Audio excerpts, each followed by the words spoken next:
मी तुला माहितीये का जागेवर बसूनच सगळं काम करतो. तिकडं एवढ्या लांब जायची गरजच नाही. इथून मी आहे ना तुला हसू का बोला आई शकत तुला हसू का इथून मी तुला असं केलं ना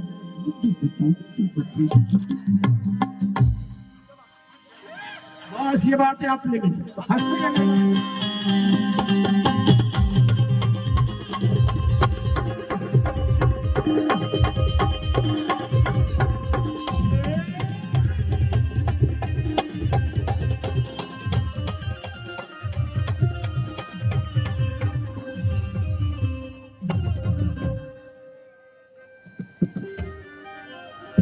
लय सिरियस घेऊ नका.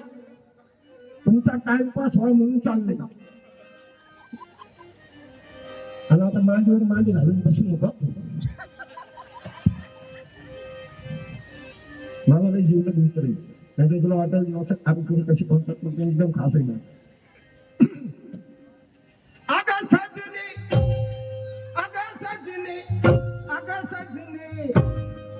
तो मधला पडदा हटव. हे इज्जत मधला पडदा देवाऱ्यामध्ये जो असतो तो असा असा असा आणि मेन पडदा कसा हटवायचा बघ.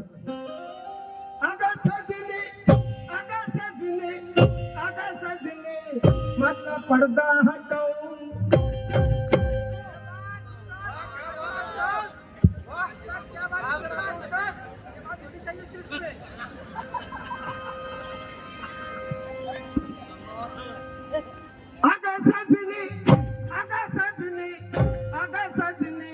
मधला पडदा हटव. अग देव दगडाचे फेकून दे ग. देव दगडाचे फेकून दे ग. देव दगडाचे फेकून दे ग. भीमराजाला नटव.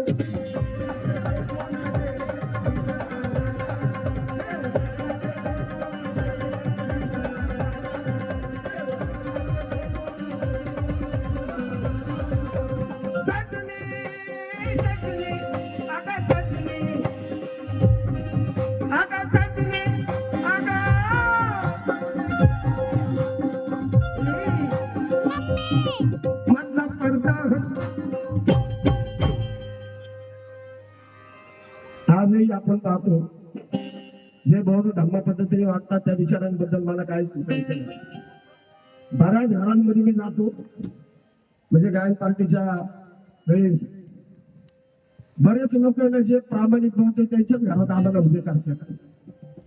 नाही तर काय काय लोकांचं मी पाहिले बाहेर बाबासाहेब किचन मध्ये काय कुठं काय कुठं काय कुठं काय कुठं काय. म्हणून प्रामाणिकपणे बौद्ध धर्माचं पालन आपण केलं पाहिजे. काय काय लोक म्हणतात तुम्ही नावं ठेवता. ही नावं नाही, हे आम्ही आमच्या समाजाला जागृत करण्याचा प्रयत्न करतोय. त्याच्यामध्ये नावं घेऊन ठेवण्याचा काय अर्थ नाही. आणि बौद्धजन पंचायत समितीला माझी अशी हजूरी विनंती आहे की आपण सर्व महापुरुषांची जयंती करतो, सर्व महापुरुषांचे फोटो लावतो, परंतु ज्याच्यामुळे बौद्ध धर्म टिकला त्या सम्राट अशोक राजाला आपण विसरतो. सम्राट अशोक राजाला आपण विसरता कामा नये.